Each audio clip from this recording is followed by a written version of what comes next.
ছেলেদের একটা গুরুত্বপূর্ণ টপিক কি জানেন? ভুলে যাওয়া। অর্থাৎ একটি ছেলে রাত্রিবেলায় তার ওয়াইফের সঙ্গে কি হয়েছে না হয়েছে সেটা কিন্তু সে আর সকালে মনে রাখে না। সে তার ব্রেন থেকে সেটা পরিষ্কার করে দেয়।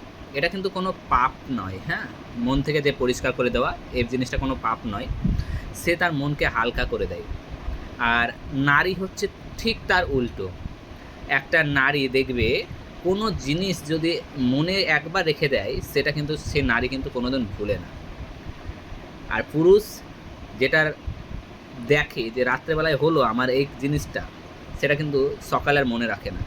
এর কারণেই পৃথিবীটা আজকে এত সুন্দরভাবে চলছে। পুরুষ যদি মনে রাখতো যে রাত্রিকার ঘটনা সকালবেলায়, তাহলে হয়তো পৃথিবীটা এত সুন্দরভাবে চলতো না আজকে আমাদের। বাট আমি পুরুষদেরকে বলবো, তোমরা আহ, একটা জিনিস মনে রাখবে, তোমার ওয়াইফের ম্যারেজ ডেট আর বার্থডে, এই জিনিসটা গুগলে গিয়ে লিখে রাখবে। নইলে কি হবে বলো তো? হয়তো মারপিট শুরু হয়ে যেতে পারে।